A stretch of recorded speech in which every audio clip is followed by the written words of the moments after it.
Right then, welcome to this week's episode of L&L Football, special episode. Of course, we're talking about the Capital One Cup final between, nearly forgot the teams name for a second, Chelsea and Tottenham at Wembley. Yeah, it's going to be a really good game, hopefully. Yes. Two rivals, of course, they met 2008 final. Yep. Jonathan Woodgate Of all scoring the winner players. in that one. Yeah, I think he got punched onto his head by Czech. Yeah, pretty much. It was kind of an accidental. Berbatov scored Yes. in that game as well, and Drogba scored a penalty. Mm. So, you know, Chelsea would sort of, you'd say, have more players from that success. Yeah, as opposed to Tottenham. More used to playing in big finals, we used Yeah. to play at Wembley. Better squad. Yes, overall better squad. So if we move on to, in terms of last time the teams met, obviously was the amazing 5-3 incident at White Hart You've Lane. always got a chance if you've got the hurricane. Right, so yes, so speaking of Harry Kane, very important player. Form. He scores even when he doesn't play well, yeah, which is a mark of a good striker. He's got 24 goals in all competitions. this season, one of Europe's top goal scorers at the moment. You know, I think when he came into the team last season, He scored goals, but I thought it was a bit of a flash in the pan. It went last. Yeah, it's sort of like almost like a Berahino sort of form in terms of got a few. Well, almost like I thought we was going to do Makeda, you know. Oh, what sort of pop up, score one amazing goal and then sort of fuck off. But yeah, I've been impressed. I think Pochettino's done well to give him a chance. He's obviously been helped by the fact that Adebayor and Soldado can't score. Yeah, I think literally can't score. Yeah, again they're not, and they've got no chance of getting in the team now. Obviously, this team now, I imagine from the summer, they will be built around Kane. They will have Harry Kane, Ericsson, and Lloris now are the three main sort of pillars of that team. He needs to find the magic thing for English strikers, which is maintain and improve, form. maintain and Yes. improve. Which he sort of like even Rooney sort of stopped at a point. He sort of improved, and then he sort of fluctuates. Your typical English striker has gone on to be a world beater. Owen flourished too early, blossomed too early. Rooney blossomed too early. Kane needs to avoid. He needs to sustain. But I feel that it's the part of that not building up the hype of the player. Yeah, arguably. But Because I mean, if I you think look at maybe Owen started out at a massive club. Rooney was 18 or 19 when he transferred to a massive club. Yeah. In fairness, Spurs are big. Again, they're not one of the top clubs. If he goes on to get another 15 goals this season, he could be attracting interest from some of Europe's massive clubs. Supposedly, Madrid keep scouting him. Yeah, for a couple of seasons. Yeah, And if you're consistently getting 20-30 goals, then you have a right to move on, and you can go and look. I feel like if Spurs did keep him, obviously at the sum, which they probably will, and then built a team around him, got players in who could sort of help him further, maybe some players who could provide better assistance to him. And we're now coming up to the England games, of course. Yes, so he needs to get a chance there. Definitely, I think even with Sturridge back, ideally possibly a Sturridge-Kane partnership. Yeah, and then you could have. I know you sort of Rooney, favour Rooney in this role, but maybe in the number 10 role. Yeah, well, he sort of diamond in that midfield. It can work, but obviously, it sacrifices for me the wide element of the game, which means Sturridge has to drop off wide, and Sterling's one of our brightest players. So it's a headache. Which is a fantastic thing to have at this stage final. Except for the fact that the person in charge of making the decision is Roy Hodgson. Maybe not the best. Anyway. But that's for another day. Right, so moving on, we have to look at Chelsea. Who are the key men for Chelsea? Their best and most influential player by far is not playing. He is suspended. Yes. I'm just going to say this now. If you can take all the goals of Costa, the creativity of Hazard, but Matic is the most influential player on that team. He's like the Yaya of Chelsea in terms of. But in a way, he's almost better. Because he's not better than Yaya Toure, but like he's more important. It's more of a subtle influence on the game. For example, if you look at Newcastle, when Chelsea lost for the first time against Newcastle earlier in the season, Matic was missing, and you sort of realise that midfield wasn't quite as strong as it normally was. He allows. I know you said this about the defensive midfielders all the time, but it's never been truer than with Matic. He allows those in front of him to play proper football. Yeah, and they can Oscar and Fabregas really benefit from having Matic. You can go off and do your job without knowing that someone behind you has the responsibility. Sort of like the elements of like Keane or Vieira. You could go forward and they would still be behind you, willing to line. Chelsea's midfield's going to line up then? Because do you think he's going to go like for like? How Ramirez plays? Well, Ramirez, or I'd say Ramirez probably gets forward more than Matic does. I'd say a proper like for like would be Mikel, which would not be a good No, choice. especially Tottenham Field's got it's quite energetic. It's got a lot of energy, a lot of pace. Likes of Eriksen can work their way around. I would not have someone like Mikel. Eriksen that space. No, so you would not want someone like Mikel who's a bit slower off the mark. Maybe I would probably go for Ramirez role, and maybe he's got the energy to get up and back. But I just think that if he gets caught high up the pitch, Fabregas doesn't have the defensive ability to sit in. I was going to maybe play Fabregas in that deeper role in terms of he could provide then the passes forward to then, or maybe give him defensively good enough. Well, but in terms of, as we said, like I would rather have Fabregas playing in the balls from deep, and Ramirez moving up forward than maybe the other way around. It's going to be interesting to see how he tries to line up. But I think it's safe to say, Costa. Yeah, will start. That is he. And he is obviously a massive danger man. To see him in the first 15-20 minutes getting in the face of Jan Vertonghen. Yes. Because Vertonghen's known to have a quick temper. Yeah, he can. And Costa exploits that. Yeah, he can, like, as we've seen many times with Costa this season. With Skirtle, he did it. With Zabaleta, he did it. Tim Howard, he had a conversation. He will wind players up. He will specifically target players who've got quick tempers. Yes, and of course that can be a benefit. It's similar to, in terms of, very bad analogy, getting into a penalty area on FIFA and then just doing tons of tricks looking for the penalty. You're trying to antagonize, like, come on, you know you want to, like, come and or deliberately trying to go around the goalkeeper. Yeah, and you try and lure them into that false sense of security, and then obviously they slip.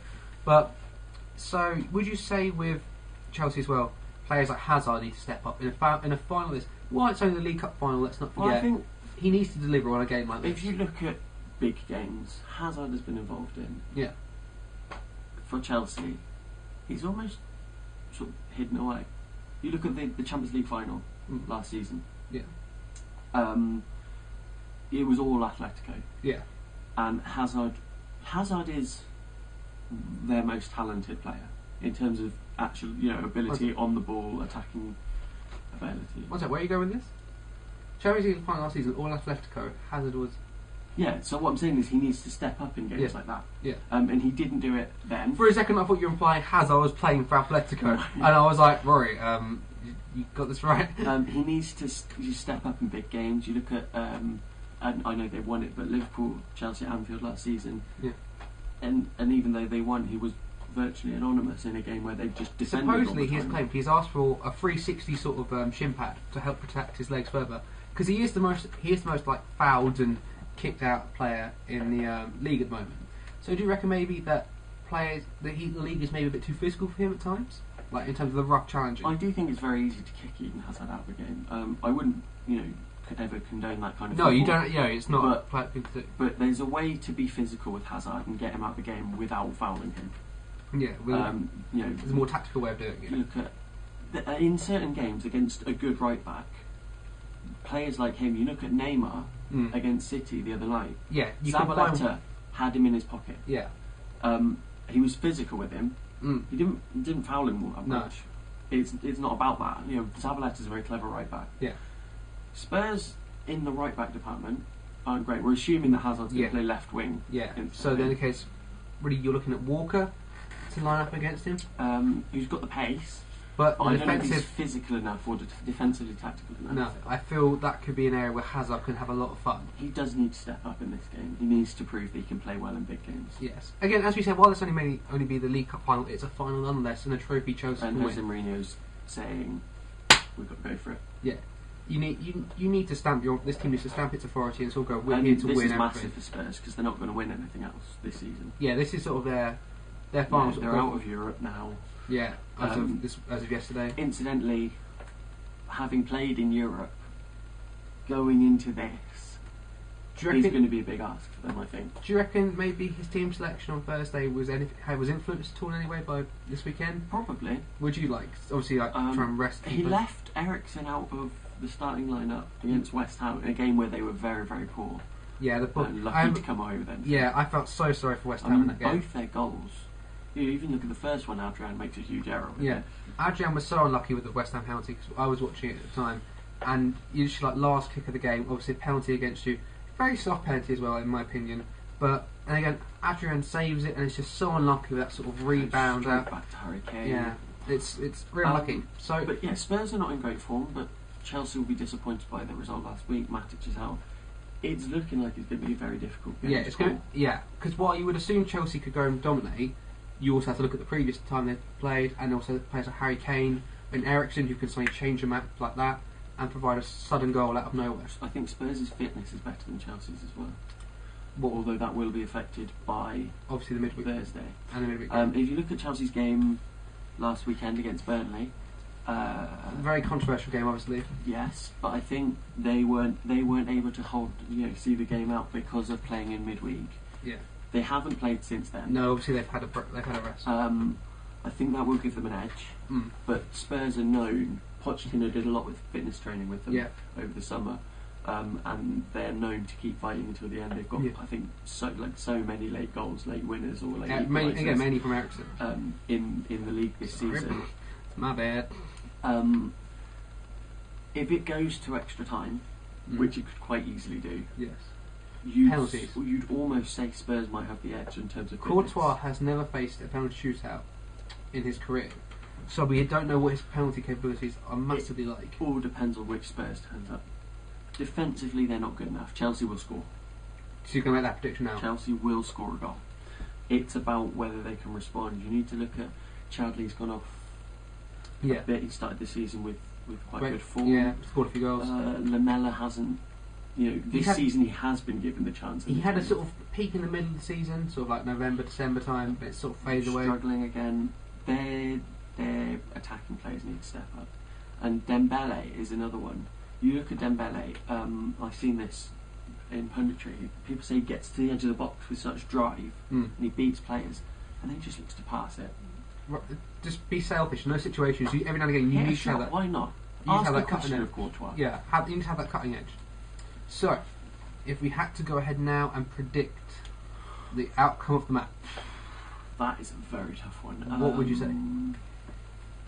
I think this could go all the way to penalties. It would be good if it did go all the way to penalties. I like a good penalty shootout, although less so after last night. Yeah. Lovren, I think that is still travelling right now. It's probably passing the space station. Who the fuck said Lovren could take a penalty? I don't know, I'm not Roger Rogers. But I will say... I'm hoping... Okay, right. I'm going to go with a non-serious prediction and then a serious prediction. Okay, I'll do the same, yeah. It's 0-0. Goes all the way to penalties. Yeah. Chelsea are winning 4-3. Yeah. And penalties going into the final one. John Terry steps up, slips in the rain, crashes it off the post. Yeah. Spurs step up, score, and then win it in a sudden death. So you want a recreation of 2008? I just want to see John Terry cry again. Really. I don't know if would he cry over the League Cup? Oh, I hope so. I'd love it. It's always good when a player cries. Right. Or a player I hate cries. Okay, fine. So now your serious prediction? 2-1 Tottenham. Ooh. In extra time, like last time. I suppose my non-serious prediction would be go down to penalties where Tottenham would nick it. Really, be one goal in, one goal. Go all the way to the sudden death ones. So you start getting more players caught and then up. It'd be like Kirakesh versus Kurt Zuma. Yeah, something like that. But in reality, I think it will go into extra time, not penalties. I'm gonna say 3-2 Spurs. Scorers? Harry Kane to get the winner. I'm going Kane to get 2. Chelsea's goal to come through. I'm going to say now, Kane to have an appalling game, but it'll get to that. He'll have that chance. He'll have one chance in extra time, and he will take it. I'm going to go Oscar to score for Chelsea, 2 from Kane. Okay, we're really romanticising this, aren't we? We're really good.